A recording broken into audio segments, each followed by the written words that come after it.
Wallahu a'lam. Satu persatu para pemimpin diktator di Timur Tengah berjatuhan, dan bisa jadi puncaknya jatuhnya Raja Arab Saudi. Pergantian rezim berdampak krisis politik berkepanjangan seperti di Irak, Libya, Yaman, dan Mesir. Sementara peperangan masih berkecamuk di Suriah. Rezim Bashar Assad tetap mempertahankan kekuasaannya dan berusaha menghabisi kelompok oposisi. Sementara perang di Palestina tak kunjung berakhir. Pejuang Palestina berusaha mempertahankan kemerdekaannya melawan Zionis Israel. Pasukan pemegang panji hitam tidak muncul tiba-tiba. Mereka adalah pasukan yang telah teruji di medan perang.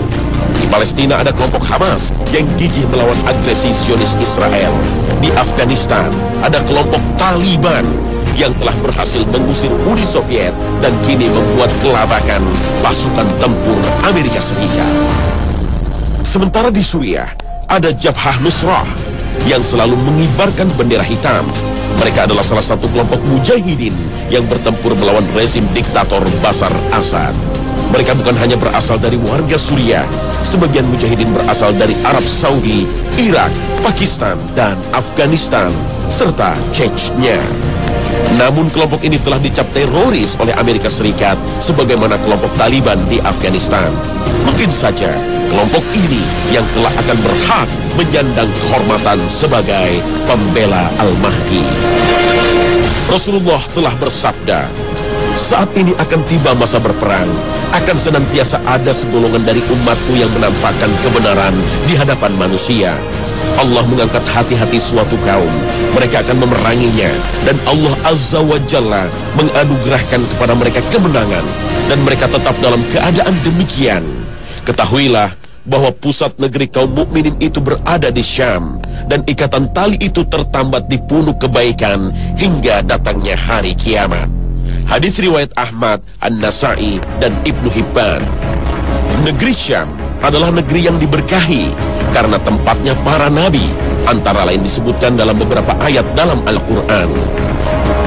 Maha suci Allah yang telah memperjalankan hambanya pada suatu malam dari Al-Masjidil Haram ke Al-Masjidil Aqsa yang telah kami berkahi sekelilingnya. Al-Quran surah Al-Isra ayat pertama.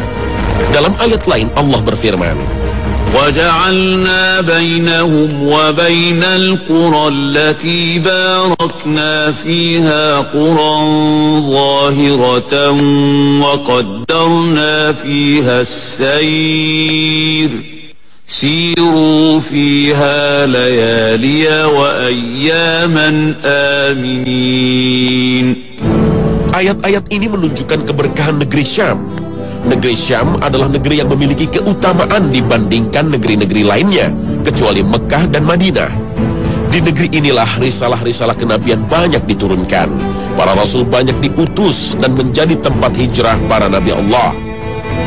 Di sanalah berdiri Baitul Maqdis, kiblat pertama kaum muslimin.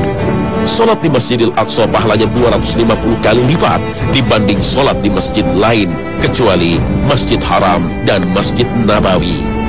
Di sana pula Allah mengisrakan Nabi Muhammad SAW, kemudian Mi'raj ke Sidratul Muntaha untuk menerima perintah salat. Di negeri Syam pula Dajjal akan dibinasakan oleh Al-Masih. Begitu juga Ya'juj wa Ma'juj dan bangsa Yahudi, mereka akan binasa di negeri Syam. Negeri Syam meliputi kawasan Palestina, Suriah, Lebanon, dan Yordania. Palestina adalah negeri yang dirampas, ditindas, dan dijajah oleh Zionis Israel. Dan kini penduduk Syam lainnya, yaitu di Suriah, tengah mengalami penindasan dan pembantaian dari rezim berkuasa Bashar Assad. Penduduk Syam menjadi barometer kebaikan pada akhir zaman.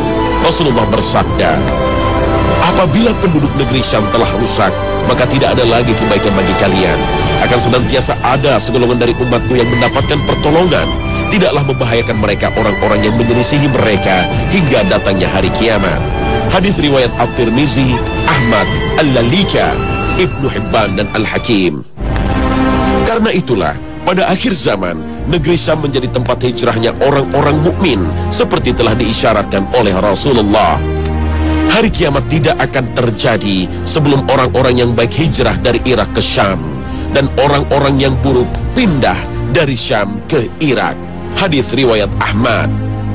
Kenapa negeri Syam menjadi tempat hijrah? Bukankah negeri Syam menjadi wilayah penuh konflik dan peperangan seperti yang kita saksikan saat ini? Apakah yang mereka cari? Tak ada tujuan lain kecuali jihad fi sabilillah untuk mendapat kemuliaan di hadapan Allah. Karena Allah Ta'ala telah berfirman, dan sesungguhnya kami akan benar-benar menguji kamu agar kami mengetahui orang-orang yang berjihad dan bersabar di antara kamu, dan agar kami menyatakan baik buruknya hal ihwalmu. Al-Quran Surah Muhammad ayat 31. Selain negeri Syam, negeri Yaman termasuk negeri yang diberkahi Allah dan memiliki banyak keutamaan. Rasulullah bersabda, sesungguhnya aku nanti di akhirat berada di samping telagaku. Aku akan menghalangi setiap manusia yang akan minum dari telagaku, sehingga penduduk Yaman dapat meminum air dari telagaku terlebih dahulu. Aku memukul dengan tongkatku, sehingga mengalirlah air telaga tersebut sampai pada mereka. Hadis riwayat Muslim.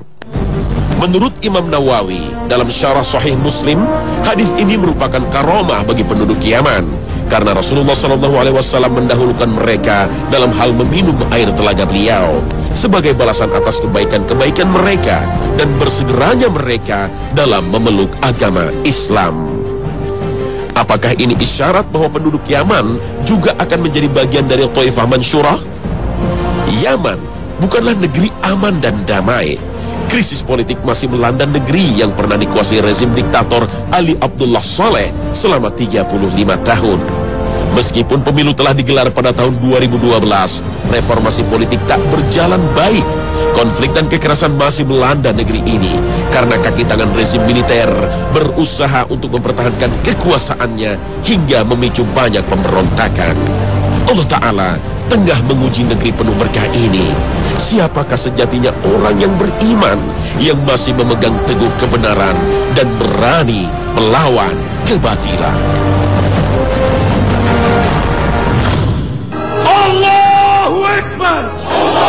Jika penduduk Syam dan Yaman disebut-sebut oleh Rasulullah dalam sabdanya, bagaimanakah dengan kita umat Islam Indonesia?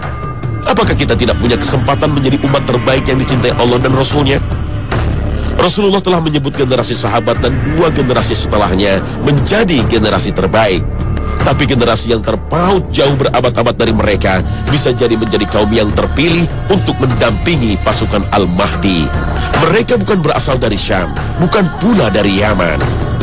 Dalam sebuah hadis diriwayatkan dari Anas bin Malik, Rasulullah SAW pernah berkata kepada Abu Bakar radhiyallahu an, "Wahai Abu Bakar, andai saja aku bertemu dengan saudara-saudaraku, andai saja aku bertemu dengan saudara-saudaraku, karena aku mencintai mereka." Abu Bakar lalu berkata, "Wahai Rasulullah, kami ini saudara-saudaramu." Rasulullah SAW menjawab, "Bukan, kalian adalah sahabat-sahabatku. Saudara-saudaraku adalah mereka yang tidak melihatku, tidak bertemu denganku, tetapi membenarkan aku dan mencintaiku, sampai-sampai aku lebih dicintainya daripada anaknya dan orang tuanya." Hadis riwayat Muslim dan Ahmad. Yang disebut Rasulullah sebagai saudaranya mungkin saja kita, umat Islam di Indonesia. Kedudukan mulia ini tentu tidak bisa diraih dengan santai tanpa perjuangan. Negeri ini pernah mengalami ujian berat, mengalami penjajahan lebih dari 3 abad. Para pejuang muslim telah mempertaruhkan jiwanya untuk meraih kemerdekaan. Dan setelah merdeka, ujian keimanan belum berakhir. Era Soekarno sebagai salah seorang pendiri negeri ini telah berganti dengan rezim Soeharto.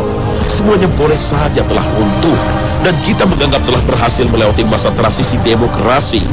Namun demokrasi rupanya kembali dihianati oleh para pengagumnya. Para pemimpin yang telah terpilih melalui proses demokrasi justru terjerat dengan berbagai tindakan korupsi. Mereka menyalahi amanah yang diberikan oleh suara rakyat terbanyak. Inilah resiko demokrasi yang sejatinya menjadi pertanda akhir zaman.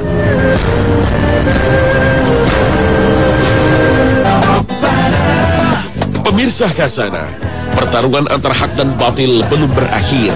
Masih menyisakan berbagai perang besar yang dipimpin Al-Mahdi dan pasukannya.